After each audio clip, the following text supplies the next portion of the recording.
Hello दोस्तों, स्वागत है आपका लर्न हब यूट्यूब चैनल में। अगर आप स्टूडेंट हैं और पढ़ाई करते हैं तो अभी इस चैनल को सब्सक्राइब करें। और 5 तक अभी तक मैंने आपको मैकेनिक्स ऑफ कटिंग बता दिया था, जिसमें कई सारे टर्मिनोलॉजी मैंने आपको बताई थी। वो सारी टर्मिनोलॉजी यहाँ पे यूज होने वाली हैं। तो अगर अभी पहले का लेक्चर नहीं देखा है तो उसको ज़रूर देखें, वरना ये समझ में नहीं आएगा। ठीक है, तो उन सभी टर्मिनोलॉजी के बीच में कुछ रिलेशन होते हैं, वो रिलेशन और उनके डेरिवेशन आज हम लोग देखने वाले हैं। तो हम लोगों ने टूल्स के बहुत सारे एंगल देखे थे, उन सब की जो डिनोट जिससे करते हैं वो आपको पता होना चाहिए। तो लेट अस सपोज कि ये एक वर्क पीस है जो कि सिलेंड्रिकल है। अब ये एक हमारा टूल है। तो मैंने आपको बताया था कि जो टूल जब इसको कट कैसे करेगा, तो ये इसका कटिंग एज एंगल हो गया, यही इसका शेयर प्लेन भी हो जाएगा, क्योंकि यहीं से अनकट चिप और कटिंग चिप अलग हो रही है, तो इसलिए ये शेयर प्लेन हो जाएगा। और ये शेयर प्लेन जो हो गया, ये हॉरिजॉन्टल से जो एंगल बनाता है उसको बोलते हैं हम लोग शेयर एंगल। तो ये फाई ए क्या हो गया, शेयर एंगल। सी एस आपको पता ही है, साइड कटिंग एज एंगल इस टूल में इस प्रकार बनता है। अब बी क्या है, विड्थ ऑफ चिप। क्यों? क्योंकि देखिए, जब ये टूल का ये कटिंग एज एंगल है और जब ये टूल इसमें इस प्रकार काटेगा तो ये इतना विड्थ की चिप हमारी निकलेगी, तो इसलिए ये हो जाएगी आपकी विड्थ ऑफ चिप। यहाँ पे डिनोट किया गया है B equal to width of chip. उसके बाद डी, डी क्या होता है, depth of cut. Depth of cut का मतलब कि आप एक बार में कितने अंदर तक कट कर रहे हैं। तो ये टूल देखिए, ये टूल का ये वर्कपीस का बाहरी सरफेस है और टूल ने इतने अंदर तक हमारा जो वर्कपीस है उसको कट कर दिया। तो बाहर से अंदर तक ये जो DOC है, डेप्थ ऑफ कट, ये इतनी डिस्टेंस हो जाएगी आपकी D, जिसे हम बोलेंगे डेप्थ ऑफ कट। अब तीसरी बात आती है फीड की।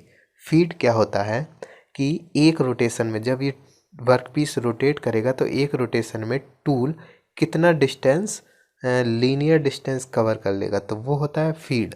तो देखिए, पहले टूल यहाँ था और कुछ देर बाद जब इसका एक रोटेशन हो गया तो टूल यहाँ आ गया, यहाँ से यहाँ आ गया, तो इसका फीड जो हो जाएगा वो लीनियर डायरेक्शन में हो जाएगा, जो कि यहाँ ये डिनोट कर रहा है।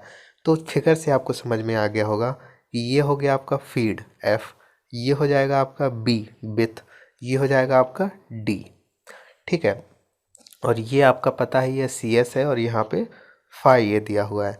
अब ये एक एंगल बन रहा है, इस फिगर को हम लोग यहाँ पे बना लेते हैं। ठीक है, तो यहाँ से आप देख सकते हैं ये वाला एंगल फाई ए है और ये वाला एंगल सी एस है, यहाँ पे दिया हुआ है। ठीक है, और ये जो डिस्टेंस है डी, यहाँ पे डी हमने शो कर दी। और अगर फाई ए, देखिए फाई ए अगर ये है तो एकांतर कोण से ये अगर फाई ए है तो ये वाला एंगल भी फाई ए हो जाएगा। कौन सा, जो यहाँ पे दिख रहा है F A B, F A B या डी ए बी, ये डी ए बी एंगल भी फाई ए हो जाएगा। ठीक है, तो अब देखिए ये पूरा डी ए ओ ये कितना है 90। ओके, डी ए ओ 90 है और बी ए ओ, ये B A O C S दिया हुआ है। तो अगर हमें फाई ए निकालना होगा तो 90 में से डी ए ओ में से सी एस को माइनस कर देंगे तो हमारा फाई ए आ जाएगा। तो वही ये रिलेशन दिया हुआ है, यही एक रिलेशन होता है साइड कटिंग एज एंगल और शेयर एंगल में। तो शेयर एंगल होता है 90 minus side cutting edge angle. और इस फिगर में ही देखिएगा यहाँ पे डी यहाँ पे शो कर दिया, एफ जो एफ है वो डी ए डिस्टेंस को एफ डिनोट कर रहा है। तो डी ए डिस्टेंस एफ है क्योंकि एक बार में टूल यहाँ से यहाँ मूव कर गया। उसके बाद ए ओ डी हो गया, अब बचा क्या बी। तो बी क्या हो जाएगा आपका डेप्थ ऑफ कट, जो हो जाएगा A B. A B distance आपका बी हो जाएगा, क्योंकि डेप्थ ऑफ कट मैंने यहाँ आपको समझाया था। ठीक है, इतना आपको आई होप समझ में आ गया होगा फिगर से। अब इसी फिगर के द्वारा हम लोग रिलेशन निकालेंगे, जो एक इम्पोर्टेंट रिलेशन है। ठीक है, तो आपका एंगल देखिए, angle A O B, angle देखिए A O B, A O B में देखिए कॉस सी एस, यहाँ पे सी एस ये वाला एंगल है, तो कॉस सी एस क्या हो जाएगा, कॉस सी एस हो जाएगा आधार बटे कर्ण। तो इसके सी एस अगर ये एंगल है तो आधार क्या होगा इसके लिए ए ओ, और कर्ण क्या हो जाएगा A B.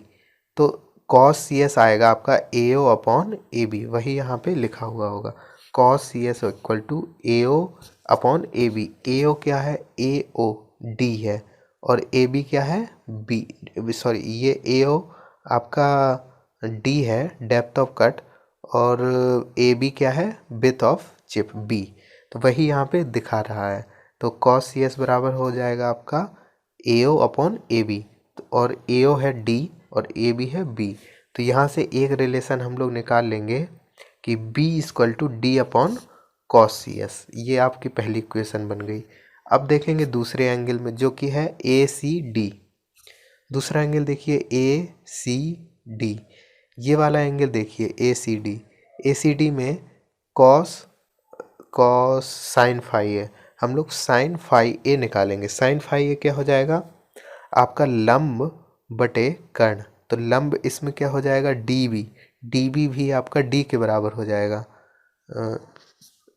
Sorry T one नहीं मैंने आपको बताया था, यहाँ पर मैं आपको बता देता हूँ टी वन होता है अनकट चिप थिकनेस, जो कि है ये वाली डिस्टेंस, कि मतलब जितनी चिप थिकनेस कट नहीं हुई है। ठीक है, अब अगर आप देख रहे हैं एंगल ए सी डी ये वाला एंगल देख रहे हैं, केवल इतना ए सी डी। ठीक है, अगर ए सी डी एंगल देख रहे हैं, इसमें फाई ए ये वाला एंगल है, ये वाला एंगल 90 है ये वाला, तो देखिए तो जो इसमें लंब होगा वो डी सी हो जाएगा। डी सी क्या है टी वन, तो टी वन अपॉन कर्ण, कर्ण इसका डी ए है, डी ए कितना हो जाएगा एफ। तो वहीं से हम लोग यहाँ से निकाल लेंगे टी वन क्या आ जाएगा एफ अपॉन टी वन निकाल लेंगे तो एफ साइन फाई ए आ जाएगा, और साइन फाई ए बराबर होता है pi by two minus C S, तो वही हमने फाई ए की जगह रख दिया 90 माइनस सी एस। अब साइन 90 माइनस सी एस क्या होता है कॉस सी एस, तो यहाँ से टी वन आ गया एफ कॉस सी एस। ठीक है, अब देखिए हम इन या तो ये कर दीजिए कॉस सी एस की वैल्यू यहाँ से निकालिए, यहाँ से निकालिए, दोनों को बराबर कर दीजिए, तो आपका ये रिलेशन आ जाएगा B T one equal to D F. तो सिंगल पॉइंट कटिंग टूल के लिए ये रिलेशन हमेशा वैलिड होता है। ये आपको अगर आप डेरिवेशन नहीं समझे कोई दिक्कत नहीं, लेकिन मैंने इतने अच्छे से समझाया कि आपको समझ में आ गया होगा। अगर नहीं समझे कोई दिक्कत नहीं है, आपको ये फार्मूला रट लेना है, B T one equal to D F, B T one equal to D F, जहाँ पे बी क्या होता है विड्थ ऑफ चिप, टी होता है अनकट चिप थिकनेस, डी होता है डेप्थ ऑफ कट, और एफ होता है फीड। ये आपको हमेशा याद रहना चाहिए ये फार्मूला। ठीक है, चलते हैं एक नेक्स्ट रिलेशन में। आपका ये सेम फिगर है, जो फिगर पहले था वही फिगर यहाँ भी है। अब यहाँ पे मैंने इस वाले एंगल को लिया है, इन दोनों एंगल को ए बी सी, और यहाँ पे ले लिया मैंने एन। ठीक है, अब जो रिलेशन निकालना है वो surface roughness and side cutting edge angle के बीच में निकालना है, और इंड कटिंग एज एंगल के बीच में निकालना है। तो सरफेस रफनेस क्या होती है वो आगे हम देख लेते हैं। सबसे पहले निकालेंगे एंगल बी सी एन में, एंगल बी सी एन, इस एंगल में हम लोग देखेंगे टेन सी ई, ये सी ई एंगल है, तो यहाँ पे टेन सी ई क्या होगा लंब बटे आधार, तो लंब क्या हो जाएगा सी एन बटे बी एन, तो यहाँ पे सी एन क्या हो जाएगा, इसी सी एन ही हमारा एच मैक्स कहलाता है।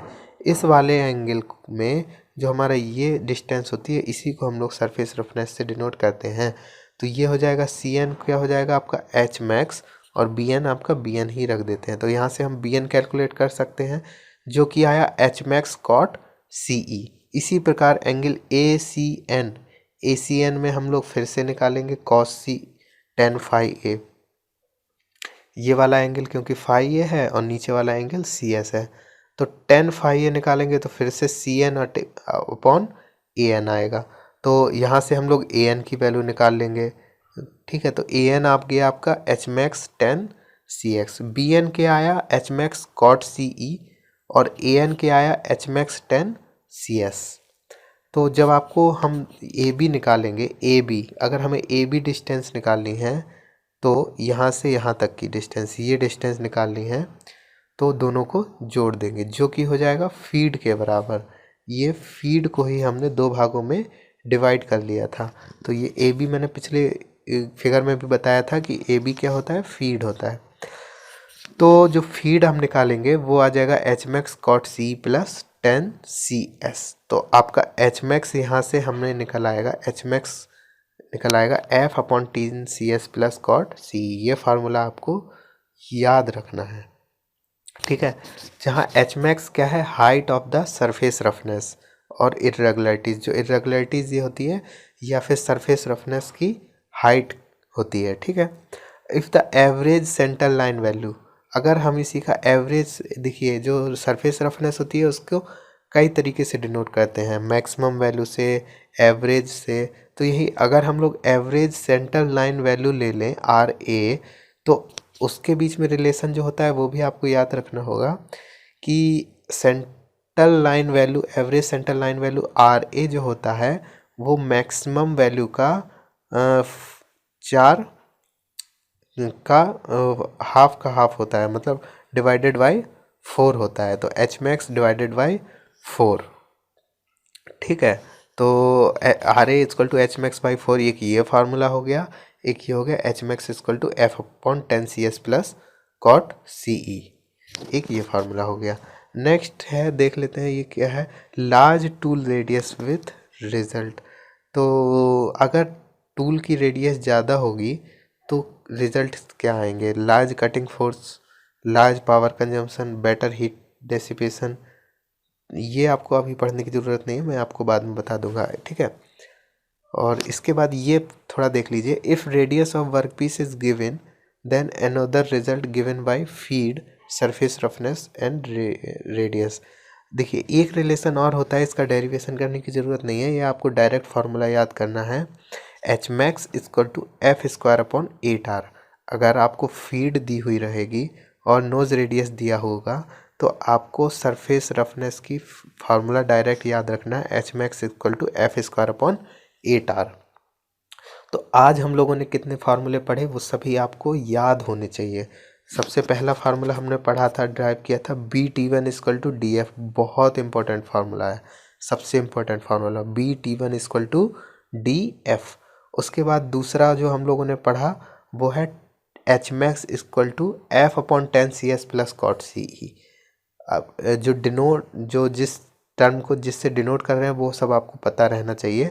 एच मैक्स है यहाँ पे surface roughness, height of surface roughness, F upon 10 C S plus cot C E. तीसरा formula R A, average centre line value जो होती है वो एच मैक्स डिवाइडेड बाई 4 होती है। उसके बाद नेक्स्ट हम लोगों ने पढ़ा कि अगर हमें फीड और नोज रेडियस दी हो तो एक फार्मूला और होता है जो होता है H max equal to F square upon 8R। तो इन सभी फार्मूलों को आप याद कर के रख लीजिए। अभी आगे डेरिवेशन और न्यूमेरिकल्स में इन्हीं फार्मूलाज का यूज़ करके हम लोग न्यूमेरिकल सॉल्व करने वाले हैं। तो ये सभी फार्मूला आपको बहुत अच्छे से याद होना चाहिए। तो चलिए मिलते हैं नेक्स्ट लेक्चर में कुछ नए वीडियो के साथ। Thank you.